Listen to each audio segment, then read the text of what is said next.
Banque iraisam-pirenena sy FMI tsy mahatoky ny mpitondra malagasy.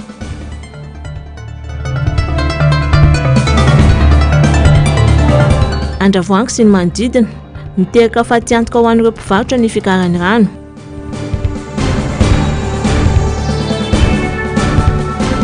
Teti-bolam-panjakana 2024 hitondra fahoriana ho an'ny malagasy.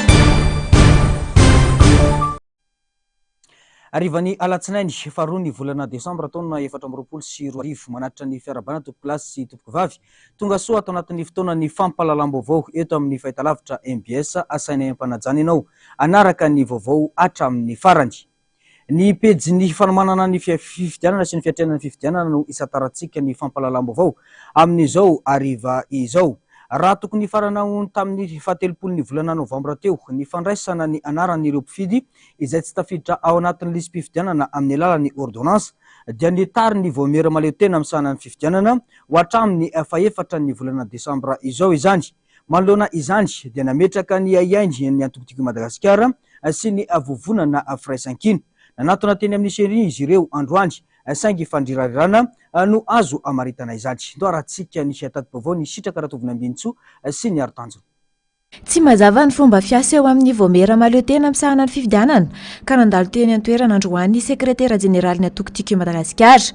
Tonga ny tany mahakasika ny fanitarana ny fakana ordonnance ho an'ireo olona tsy tafiditra anaty lisy mpifidianana. Nanano sarotra ho an'ny tesolombavambahoaka nefa ny fidirana tetỳ amin'ny seny. Afaka folo andro eo dia higadona ny fotoam-pifidianana be ny tanàna sy mpanolo-tsaina manerana ny nosy. Hatramin'izao anefa dia mbola mitohy hatrany ny fisoratana anarana ao anaty lisy mpifidianana amin'ny alalan'ny ordonnance. Raha ny tokony ho izy anefa 2 volana mialoha dia efa tokony ho fantatra daholo ny zava-drehetra mba hiomanan'ireo kandida ho amin'ireo isa raha fandatsaham-bato. Ankehitriny anefa mbola tsy misy ny lamy mamaty-paika ao amin'izany ka mahatonga ny sekretera jeneraly ny atokotimo nanantona ny seny. Araka ireny feo ireny dia mbola misy ny ordonnance izay ho avy kanefa amin'ny alarobia ny fifidianana amin'ny herin'ny alarobia izao ho aiza zany ireo olona ao anaty ordonnance ireo ny hifidy bureau de vote aiza ny ametrahana an'ireo ary izay no miteraka aminay zany hoe inona marina ny zavatra misy sy zavatra miseho mahakasika an'ity fifidianana be ny tanàna ity satria raha ny lalàna nametraka hoe 2 volana mialohan'ny fifidianana nefa tokony hivoaka ny listin'ny bureau de vote ary ny bureau de vote tompoky dia miova arakaraky ny mpifidy satria rehefa mihoatra amin'ny 700 ny isan'ny mpifidy ao anaty bureau de vote ray dia tsy maintsy éclatena izay bureau de vote izay ka aiza daholo ary ireo olona ao anaty ordonnance ireo no andeha hifidy izay lazainy seny fa mbola milahatra dia milahatra ny fanatanterahana an'izany. Raha ny vaovao misy fikasan-dratsy homanina anoany anodinana ny safidim-bahoaka nampitandrina ny mahakasika izany ihany koa ny sekretera jeneraly ny antokotiko Madagasikara. Maheno sisin-dresaka be dia be zay zao ary zay manana information izay tsy ampozinareo akory fa efa nananay reny miaramila sy gendarme reny izay lasa atao anaty liste électorale reny dia ho hitantsika moa ny fahamarinana na tena iroso an'izay hatramin'ny farany tsy mianareo na ohatra ka hiembotra nohon'izao firesahan'izao fa amafisina eto samy tompona andraikitra eto amin'ity firenena ity tsika amin'izay mety korotana isy eto vokatra fifidianana eo fa ny tanjonay dia ampisehoana seniny mangarahara ampisehoany mangarahara naneny anivon'ny tribonaly firy ny ordonnance navoaka teny. Etsy ankilany vonina hiara-iasa amin'ireo kandida ho fitakiana ny mangarahara sy ny mahasoa ny vahoaka ny tiko Madagasikara manoloana izao zava-mitranga izao. Raha mivondrona ny kandida rehetra haka an'izay liste électorale izay ary zoan'ny kandida ny mahazo n'izany dia vonina ny antokotiko Madagasikara ampiseho firaisan-kina amin'ny kandida rehetrarehetra izay rehefa hoe zavatra mahasoa sy ny mangarahara mba ho tombotsoan'ny firenena dia manatanteraka foana izay. Tsy noraisiny seny hatramin'ny farany moa ny tiko Madagasikara androany na dia indroa aza noho nivezivezy teny alarobia ny délégation. Fantatra moa fa miembotra amin'ny alakamisy ho avy izao indray ny fihaonana raha tsy misy ny fiovana. Andrasana araka izany ny fivoaran-draharaha. vao makasika ny ako ny fampelezan-kevitra kosa indray dia teny amin'ny boriboritany voalohany fianonana tanterahany kandida Ravalomanana-Tojo ny fampelezan-kevitra tamin'ity androany ity.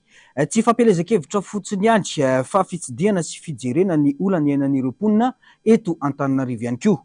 No mafisiny fa mafonja ny vinanasa hoentina anarana an'Antananarivo manoloana ny fahampotehana misy. Tao arahantsika ny tato-baovao eo amin'ny sary sondatsariny tahiriny. Andavamamba anjezika voalohany sy faharoa, andavamamba anaty azy voalohany sy faharoa, manaritsoa isotry. Ireo no fokotany no tsidia ny kandida Ravalomanana-Tojo androany.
Ben'ny tanàna akaiky vahoaka miara-miosina amin'ny vahoaka ny kandida Ravalomanana Totso.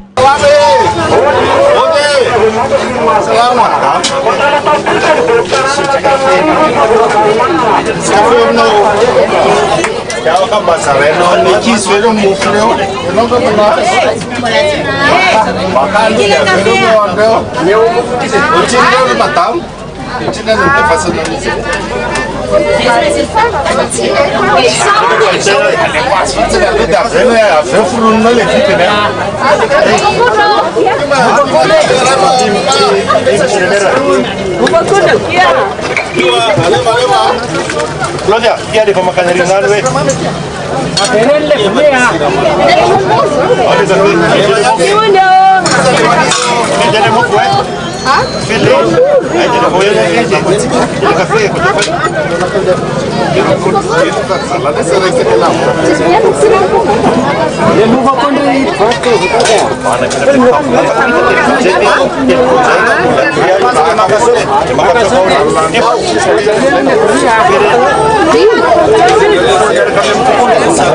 Betsaka amin'ireo mpona eto Antananarivo no miaina sy mivelona amin'ny fanasan-damba.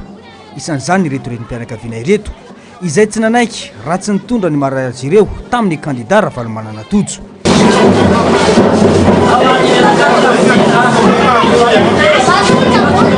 Resaka misy eto aminay ty basayanay ty kely be fandehan rano.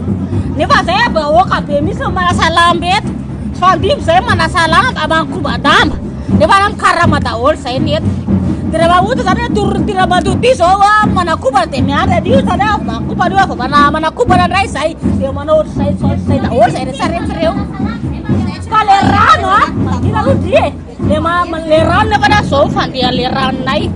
Dia olona fa misy telopolo zay manasa lamba eto dia ohatra zany fandehan'io. Io zany mangatanay hoe mba hafina fanampiany zay. Isan'ireo miteraka olana goavana ho an'ny faritra Iva teo an-drenivohitra ny fahatsetsema ny lakan-drano. Tsy maintsy ovahany io olana io ho hiatrany ny kandida Ravalomanana Totso.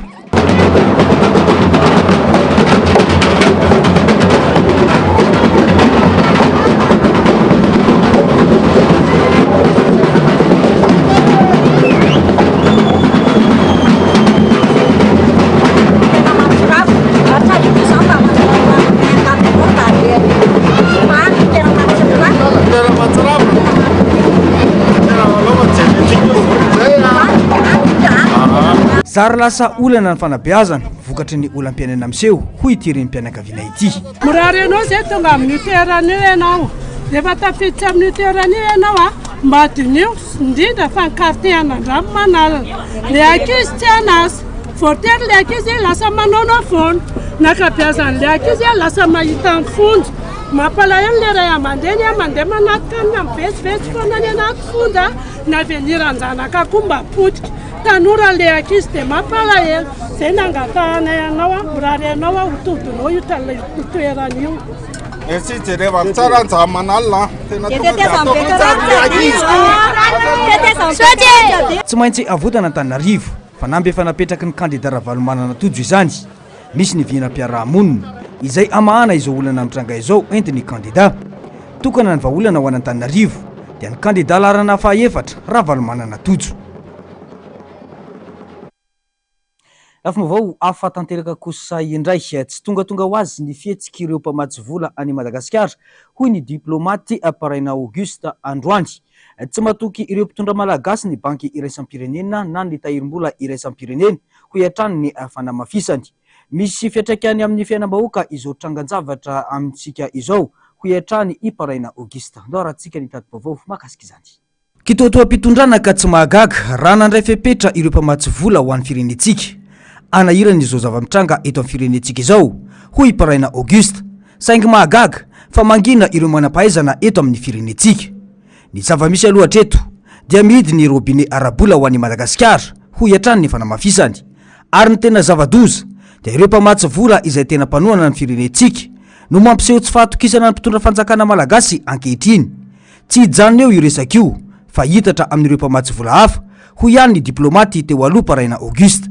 Tamin'ny taloha izy mbola mandefa zao zay fa hoe ity fitondrana ity zany zay fa tena efa ohatrany hoe sy magnaza zavatra ifanekegny de igny zao tsy nanao ny FRD sy faiky sy ny FRD tamin'ny FMI 103 millions de dollars igny de zao ndray avy ndray ny banque mondiale 100 millions tokony atao amin'ny décembre ny loza mio nefa de itsika zany efa mampiditra anio agnatin'ny budget sika fefo azo io budget ny votegny teo zao de efa ampidirina ao io nefa tsy azo ary hoe mihemitra aloha zany ho izy mihemitra koa zany hoe amin'ny herintaogno raha ohatra ka hoe magnatanteraka asika le zavatra tadiavina nefa ny zavatra tadiavina somary enzagny ihany lalao io resaka hoe zirama io inona moa ny mahafantatiko ny zirama nge mivarotra ambaniny le coût de revient donc ianao zany zirama zany tsy maintsy mandeha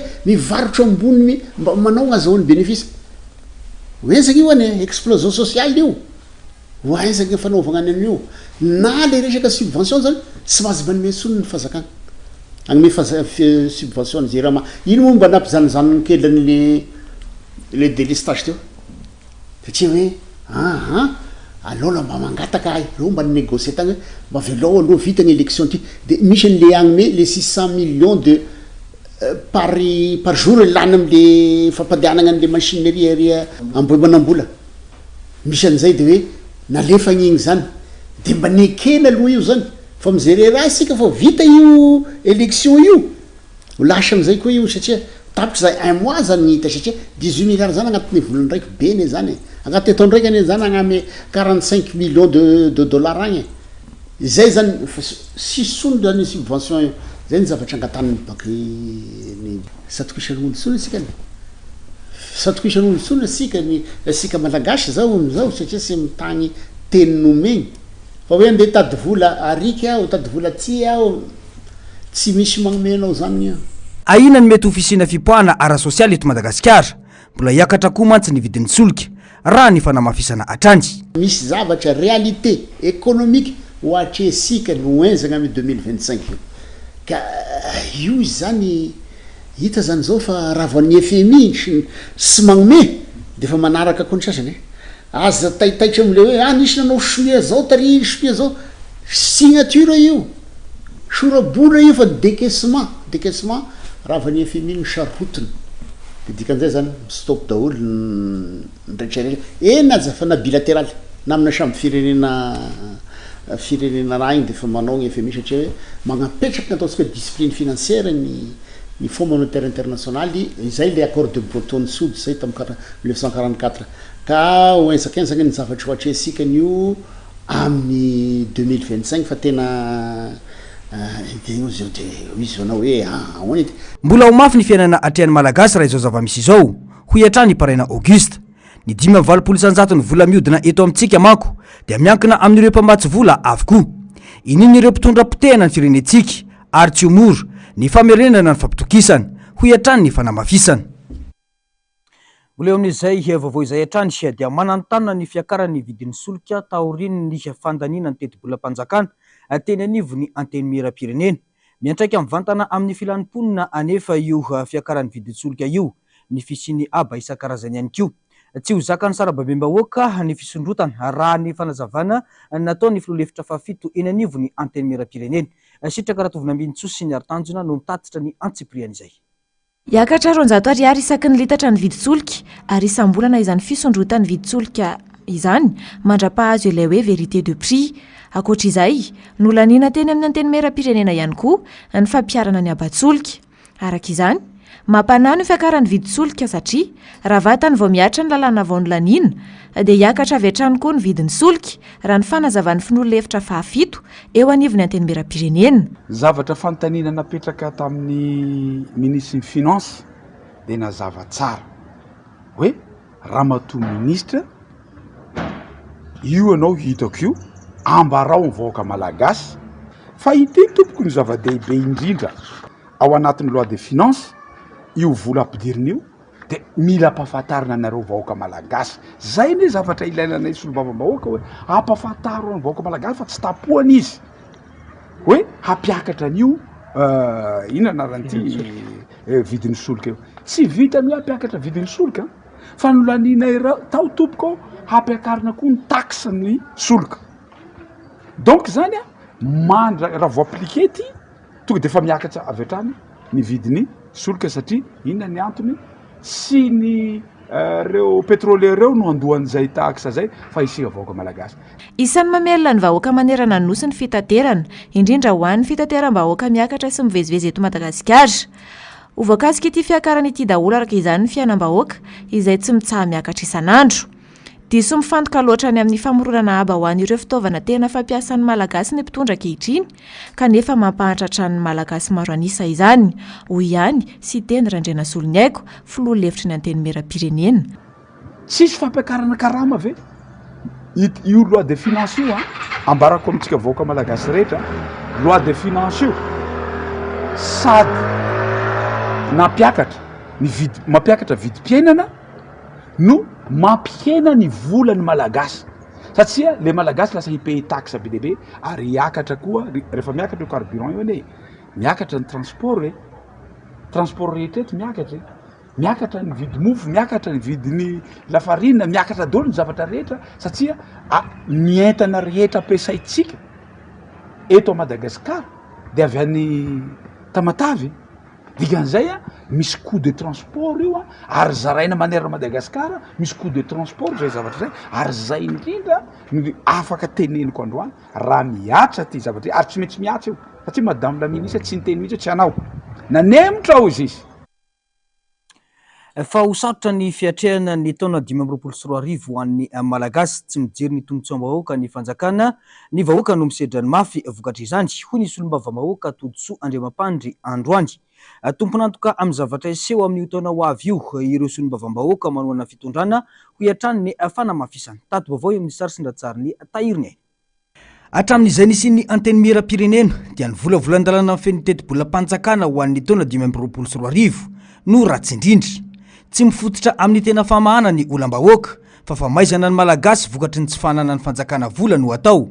Iteraka olana goavana ho an'ny vahoaka io teti-bolam-panjakana io ary tomponantoka feno amin'izany ireo solombavambahoaka 20% mpanohana fitondrana nandany ity teti-bola ity hoy ny député avy amin'ny fanoerana Toditsoa Andriamampandry. Mailana ny vahoaka zao dia ny vidim-piainana miakatra tsy misy resaka fanampidirana ny fampianana ny vidim-piainana tsy misy hoe ahoana ny fomba ampiakatra fa efa mividin'ny farim-piainan'ny malagasy sahirana amin'izao fotoana zao ny vola tsy misy zany ke zao manerana vahoaka amin'izao ny asa maritra tsy misy ny karama kely tsy misy fampitomboana ny karama mihitsy ao na karama amin'ny resaka asa-panjakana io aty amin'ny privé io ny fiainana miakatra mitangana foana ny asa tena hoe tsy misy hoan'izay miasa ny karama tsy miakatra inona ny enana zany ataon'izao ny soloka hiakatra zany dia asombony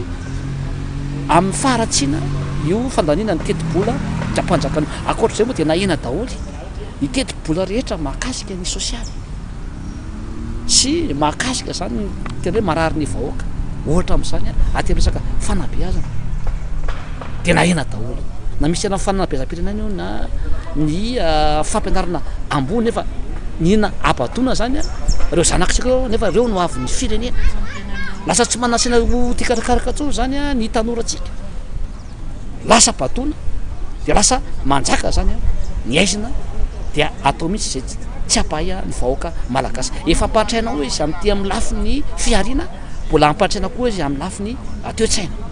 Ankoatra ny resaka sosialy mitrosina amin'ny tany kanefa tsy nahitam-baolana ao anatin'ny teti-bola dia tsikatra ny kajy politika ataon'ny mpitondra fanjakana noho ny resaka politika eto amin'ny firenena. Isan'izany ny fanesorana ny hetra eo am-pelatana ny commune na eo aza izany anefa dia vona ny tondra vaolana ho an'ny vahoaka malagasy ny fanoerana indrindra fa eto Antananarivo ho iatrany ny fanazavana. Dia lasa mena zany ny fidiram-bola ny commune ao anatin'izay dia aizany décentralisation sasany amin'izay nefa ny commune ny mampandroso fotony atsika vahoaka malagasy ao anatin'izao satria misy resaka politika atahorana hoe olany ny kandidata anankiray eto Antananarivo renivohitra zay avy aty amin'ny fanoerana dia totra valomanana dia atao zany zay ampiarana an'izay etra izay dia amin'izay hoe tsy mahavita zavatra itotra valomana io ndray ninona ataonareo dia tsy maintsy olany izy ary na dia alainareo ary nihetrarehetrarehetra tsy maintsy mandroso Antananarivo sy Madagasikara satria mahita mpamatsy vola sy mpiara-miombona antoka ampandrosoana Antananarivo sy ny vahoaka malagasy ny aty amin'ny fanoerana indrindra fanetokotimo sombony say ny fambolena sy ny fiompiana tsy nijerena mihitsy zany mamparary ny olona amin'izao fotoana zao ny any amin'ny asa famokarana tsy nao mpanany amin'izany hoe asa famokarana zany mihitsy ny teti-bolona mpanjakana amin'izao fotoana zao raha tsy aivina dia solombavam-bahoaka 20% amin'ny solombavam-bahoaka 20% no nandany ny teti-bola-mpanjakana ho an'ny taona 2024 marina nefa fa 70% no isan'ny solombavam-bahoaka eny anivony anteny mera-pirenena ny fanoherana moa dia tsy nandany fa nitsipaka marindrano ity volavolana lalàna ho an'ny teti-bola-mpanjakana ho an'ny taona 2024 ity fa tiavina ratsy mandresy kandida ny antokotiko Madagasikara ao amin'ny commune Ambohimangakely no ny vahiny tao anatin'ny fandarana miara-manonja ho an'ity androany ity nandritra izany no nampahafantaran'ireo vina enina lehibe ho fampandrosoana ny tanàna Ambohimangakely naneo ny fahavononany amin'ny fanompoana ny vahoaka ihany koa ny tenany nandritra ity fandarana ity ndao raha tsika ny fampitinana izay Fihinanasa enina lehibe no imasoa ny kandidat Tiavina Ratsimandresy ampandrosoana ny commune Ambohimangakely ny fitantanana mahomby apetraka eo anivon'ny commune ny foto-drafitrasa mifandraika amin'ny vantana amin'ny filanimponina toy ny fanatsarana ny toeram-pitsaboana sy ny efitrano fianarana ny fanohanana ny tanora amin'ny lafiny arakasa ny fandriam-pahalemana ary ny fampiroboroboana ny ara-toekarena ao an-toerana matipaika ny drafitra amin'ireo vina mpampandrosoana ireo ny kandida laharana faharoa ka tsy tokony ampisalasala ireo mponina ny amin'izany manana ny resursa rehetra ny commune Ambohimangakely orinasa mitsangana eo betsaka tena betsaka ny etra rehetra eo amin'ny commune Ambohimangakely tokony afahana manodina tsara sy manatanteraka an'izany vina rehetra izay napetraka izany ary izay vina izay calculer zavatra azo tanterahana tsara ao anatin'ny hoe mandat anankiray efa taona ny be ny tanàna tokony menanareo fa mangarara fitantanana ho avoaka ny tsara ho apetraka ny vina ho avoaka ny vola miditra eo amin'ny commune ho hitan'ny vahoaka communiquena amin'ireny hoe page ny commune reny vola miditra sy ny vola mivoaka ny vinavina ihany koa misy le budget programme namanarina apetratsika tsara zay ho fantatry ny vahoaka sy ny fomba hijerevantsika ny famatsim-bola rehetra afahana mantanteraka an'ireo vinanasa rehetra ireo tanàna tsara tantana ho modely eo anivon'ny distrika Navaradrano sy Madagasikara no apetraka mandritra ny fitondran'ny tanàna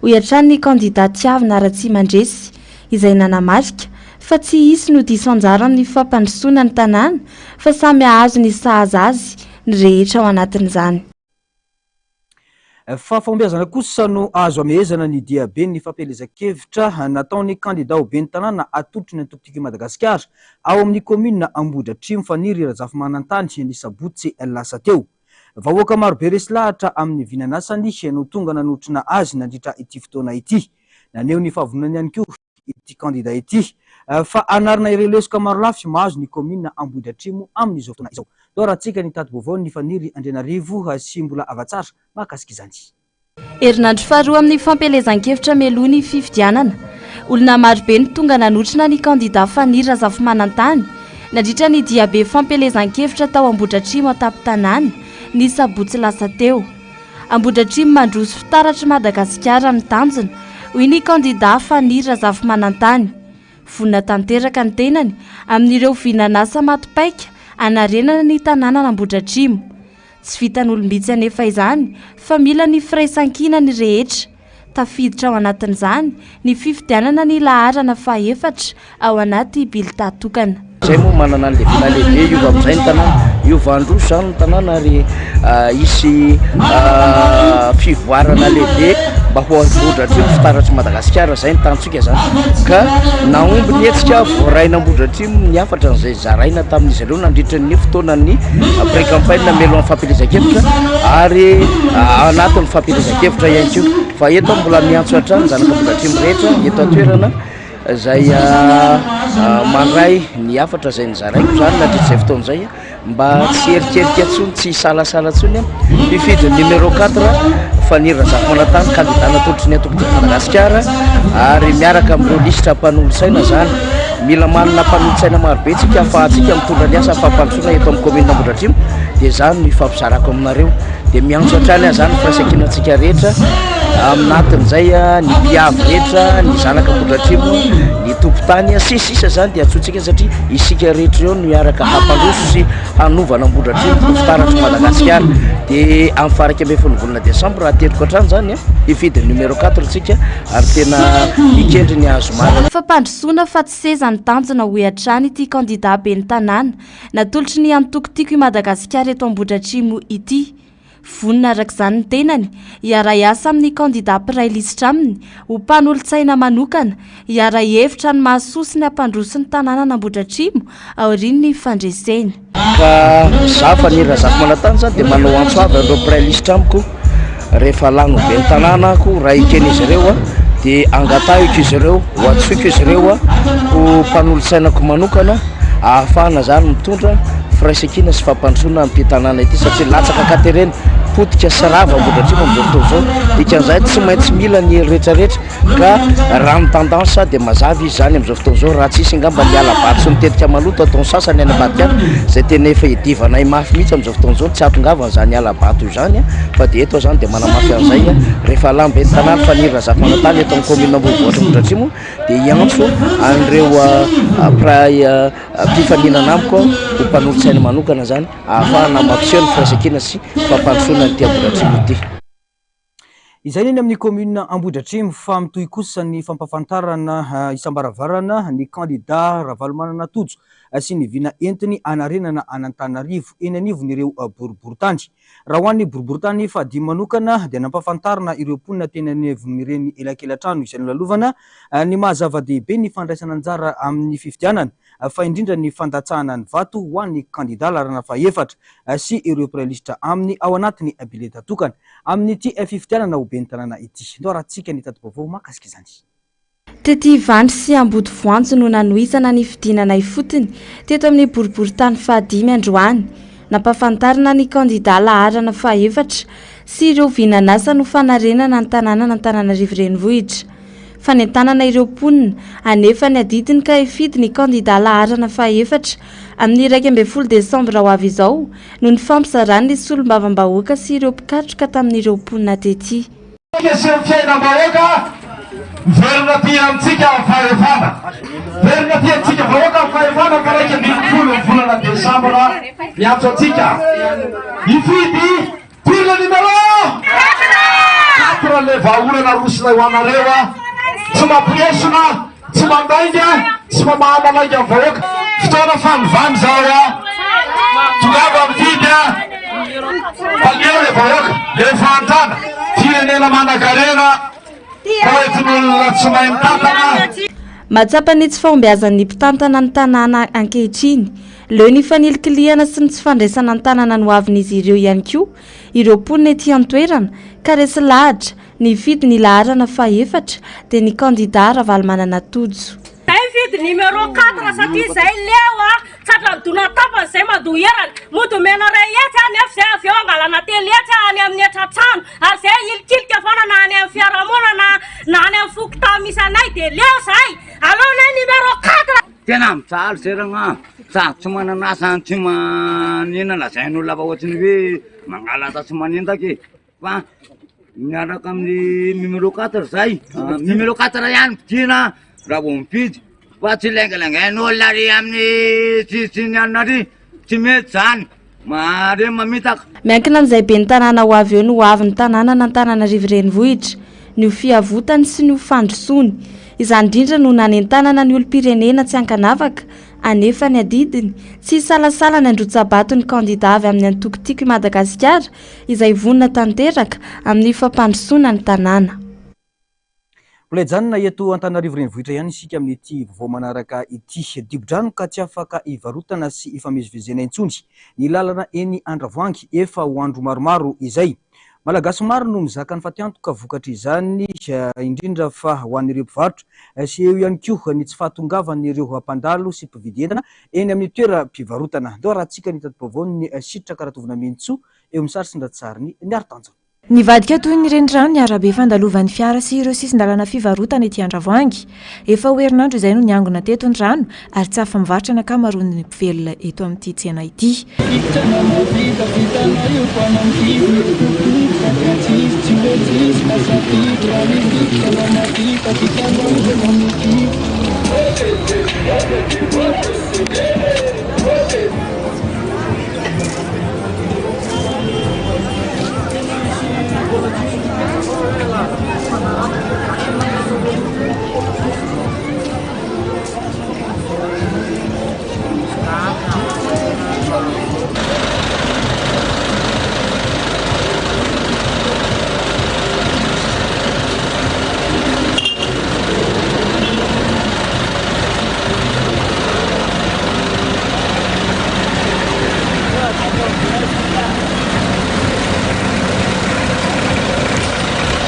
Fa tiantoka no azon'ireo mpivarotra noho ny tsy fahafahan'ny mpanjifa mandalo sy miantsena ity.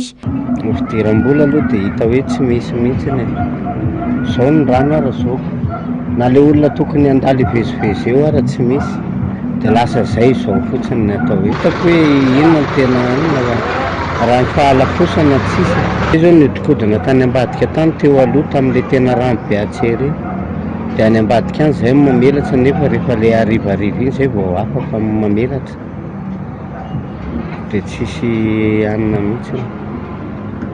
Raha vao tena misy rano izany eto dia tena tsy hitako hoe aiza indray ny varotana fa pirima fotsiny indray. Tsisy tsena sady tsisy olona. Fampiantoka aloha be dia be satria mpividy tsy misy moa ny entana koa mihesimba amin'ilay tsy malafo. Arakara ny loatra mba mandehandeha tsena mba malafo 5 alina 9 alina. Izao eo mbola tsy vaky loatra. Mafimafy aloha ny etrehana amin'ny fahavaratra satria izao ara dia efa manomboka ny rano. Maika fa ao anatin'ny fahavaratra. Sareto no fitaovam-pitaterana mampita ireo mpandalo sy ireo mponina tsy maintsy mampiasa ity lalana ity. Nanomboka tamin'ny zoma hariva tamin'ilay vao nisy orana iny dia maly tamin'ny alahady dia sabotsy dia androany latsinainy mbola eto ihany. 500 ny olona anankiray dia arakara indraindray misy manome 500, misy manome 700, 700 arakaraka izay fahefahan'ilay olona izany. Eo amin'ny 5, 9, 7, 8 hatramin'ny 10 eo e. Arakaraka ilay olona ao izany. Fa tonga ny amin'ny 7 amin'ny 9 alina. Dia manomboka eo amin'ny 5 maraina eo zay na amin'ny 4 maraina dia efa eto izay. Manainga ny tompona ndraikitra araka izany, izy ireo hijery akaiky izao fahavoazana izao. Olana efa antaonany maro tsy nety voava ity miseho ity ka miatraika amin'ny vahoaka ety fotony. Tondram-panjakana mba hijery amin'ilay rano izany hoe fahasahirana ny varotra ety amin'ny sisiny. Mba ohatra hoe mba sokafana izany ilay dalina mba andehanan'ilay rano fa mety misy tsetsana ilay dalina mahatonga ilay tsy mandeha ny rano. Olona vonina narina sy ametraka paikady maharitra hisorohana ireo fahavoazana mateti-pitranga kanefa tsy ahitam-bahaolana eto an-drenivohitra no takian'ny mponina. Tontolon'ny fanatanjahantena norombahan'ny ekipam-pirenena malagasy ankoay ny amboaran'ny Afrika amin'ny taranja basketball 3x3 izay nitanterahana tao amin'ny kianjan'ny Mahamasina ny 7 novambra ka hatramin'ny voalohan'ny volana desambra lasa teo. Fahombiazana tanteraka ny ekipam-pirenena malagasy nandritra ny 4 nisy nilalao na ho an'ny sokajy lahy izany na ho an'ny sokajy vavy. Ho an'ny sokajy lahy laviny ankoay teo amin'ny salanisa 23 i Rwanda nandritra ny lalao famaranana. Raha toka ny batan'ny fandresena manoloana ny ekipam-pirenena Egyptiana ihany koa ny ankoay vehivavy teo amin'ny salanisa 20 no ny 12. Ny ekipam-pirenena malagasy avokoa arak'izany no nibata ny amboaran'ny Afrika tamin'ny lalao basket 3x3 tamin'ny taona 2024 ity. Eo amin'ny maresaka iraisam-pirenena olona 120 raha kely no namoiny ainy sivily 450 naratra taorian'ny fanafian'ny Siriana atao amin'ny tanàna ny Idlib. Araka ny tatitra nataony eo anivony fiarovana sivily izay atao any Syrie. Fantatra amin'ny anarana hoe White Helmets ity anaran-tanàna ity. Ndao raha tsika ny fanadidina makasika izany. Eo ampelantanan'ny mpioky silamo avy amin'ny Ayat Tahrir al-Sham ny tanànan'ny Idlib sy Alep any Syrie. Ny tera fahafatesan'olona sivily 4 farafahakeliny ary 4 naratra tao an-tanànan'i Idlib araka ny tatitra nataony ireo avy eo anivon'ny fiarovana sivily siriana izay fantatra amin'ny anarana hoe Wait Helmet. Tanànan'ny mpikomy silamo Idlib any amin'ny 520 kilometatra atsimona atsinanan'ny Alep akaiky ny faritanin'ny Hama. Nanandrana nametraka ery fehezana ny fandrosoan'ireo mpikomana ambanivohitra Hama ny tafika siriana tamin'ny Alahady. Nanaitra ny tafika gouvernement ny nahazoan'ireo mpioky ny tanànan'ny Alep sy ny toerana stratégique nandritra ny fanafinana nataon'ny Ayas Betrayal al-Sham. Resin'ireo mpikomy ny ampahany betsaka tamin'ireo tafika tao Alep araka ny filazan'ny colonel Hassan Adouay, komandany mpikomy, ary noraisin'izy ireo ihany koa ny fifehezana ny Naja izay tena manandanja ao atoerana ary koa ny akademia miaramila sy ny sekoly mpikaloka ireo fitaovam-piadiana. Tapitra ny fampahalalam-baovao-tsika tompoko lahy sy tompoko vavy mankasitraka anao nanaraka izany ny hatramin'ny farany isaorana ireo teknisiana nampito tany sary sy ny feo tamintsika tsirairay avy tany mametraka ny soafatsara veloma tompoko.